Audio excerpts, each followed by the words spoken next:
if you look at somebody like Jez Lowe, you know, he's writing folk songs. There's no, you know, Steve Tilson's writing folk songs, although they come very different in their style. Yes.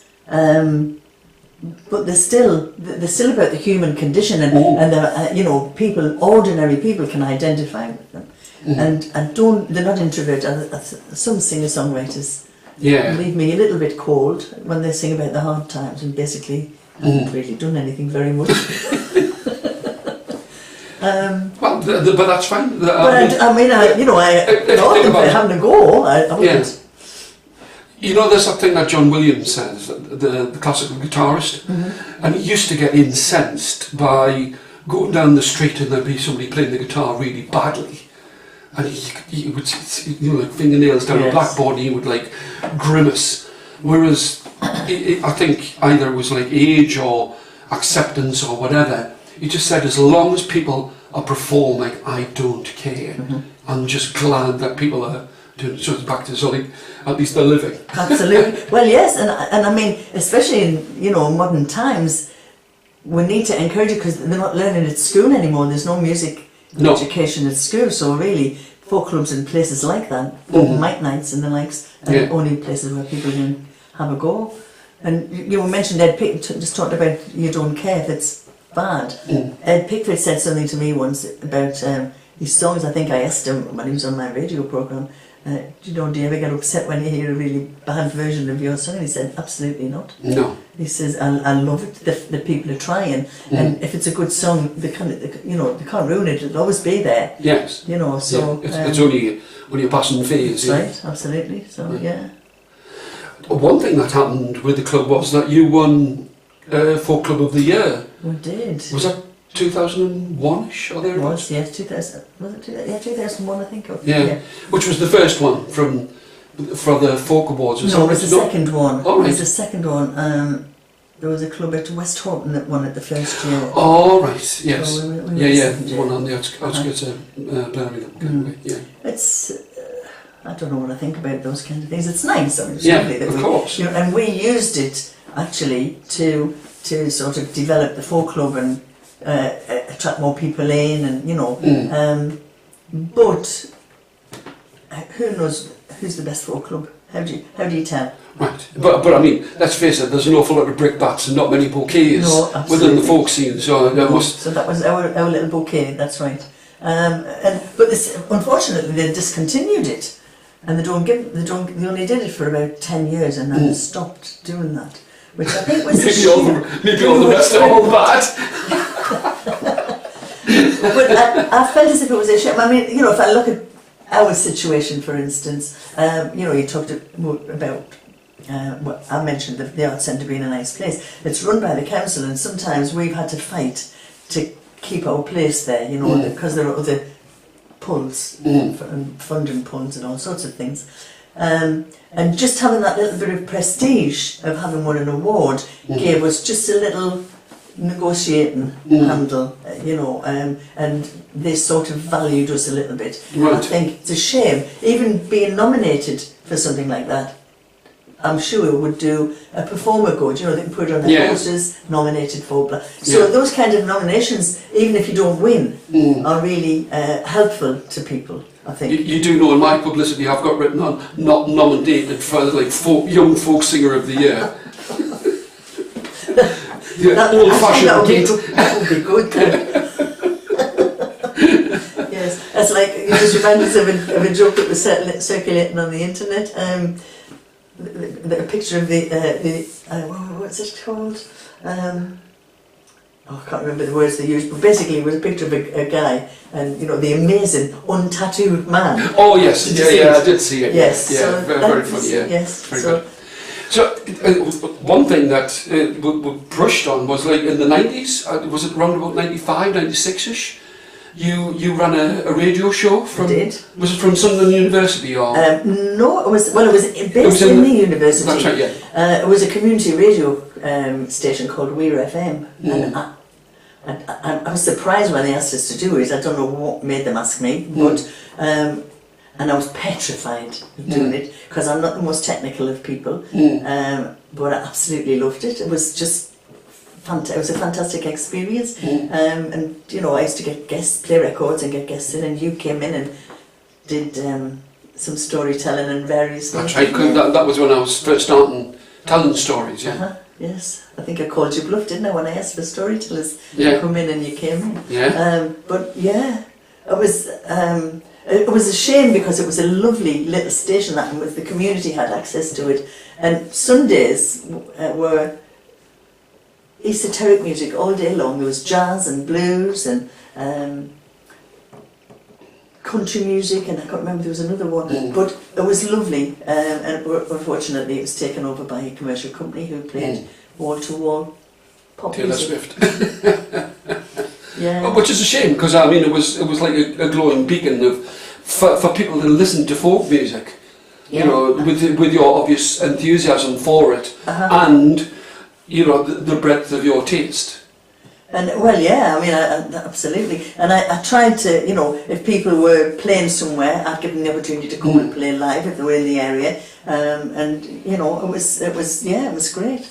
Not enough of it, unfortunately. Yeah. And one of the things, I mean, going back to the club, was you ran on a Saturday night. So it's like in Scotland, you could do a month of Sundays, because all the clubs seem to be on like a Sunday night. Right. But you know, so you go into Scotland for Sunday, and then you have to do a week somewhere else, and go back to Scotland for a Sunday. Yes. So like a Saturday night was quite an unusual night. It was, and I think again it was probably the arts centre that enabled that, because most pubs here are busy anyway on a Saturday. You should find it difficult to get somebody to let you have a room on a Saturday night, because they don't need the extra custom.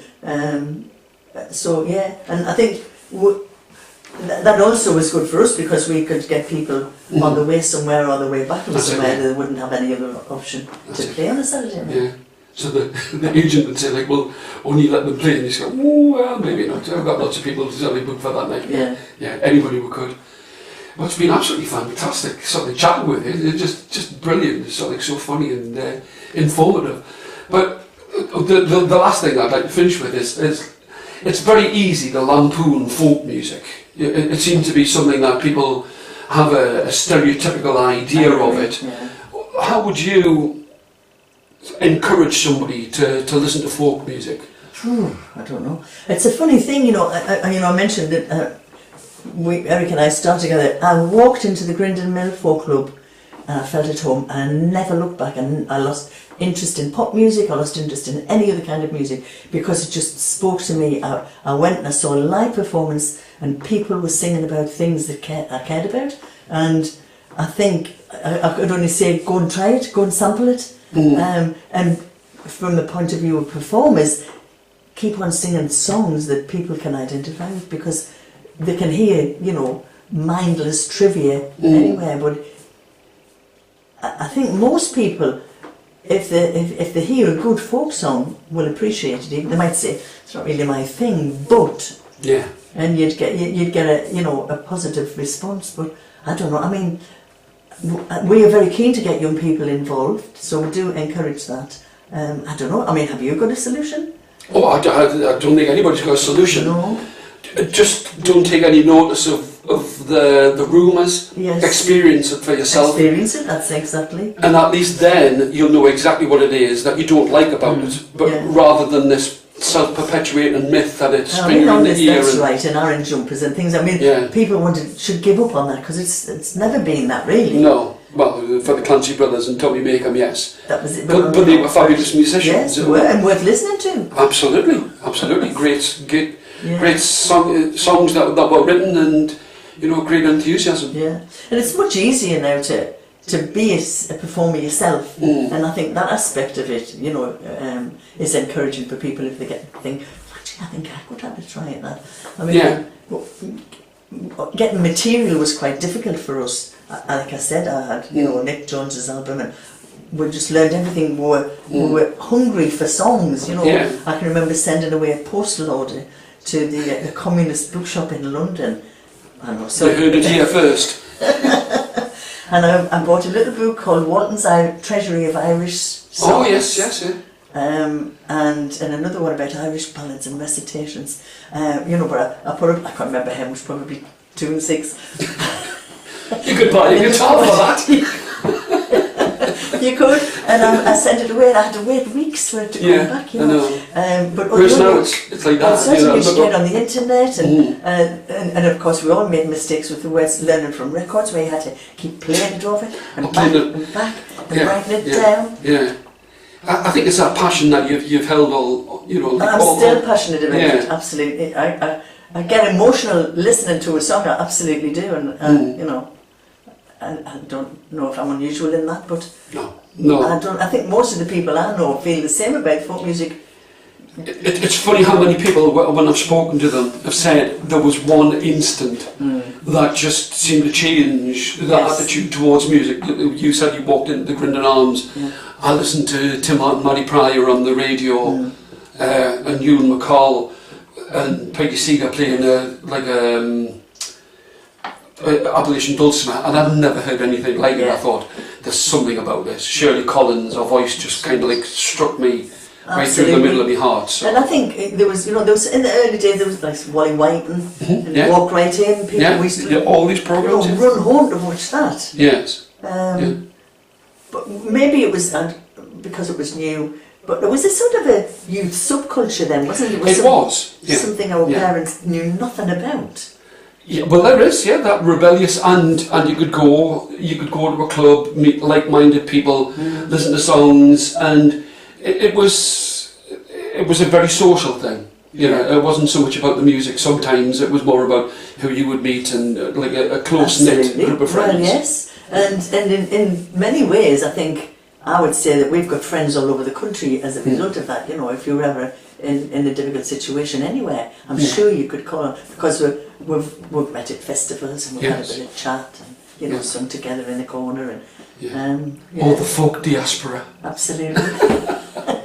Thank you so much. You're welcome. It's been a pleasure. Fantastic. Yeah, you look petrified at first. I didn't know what you were going to ask us. Oh yeah, what's the price of fish? 2 and 6.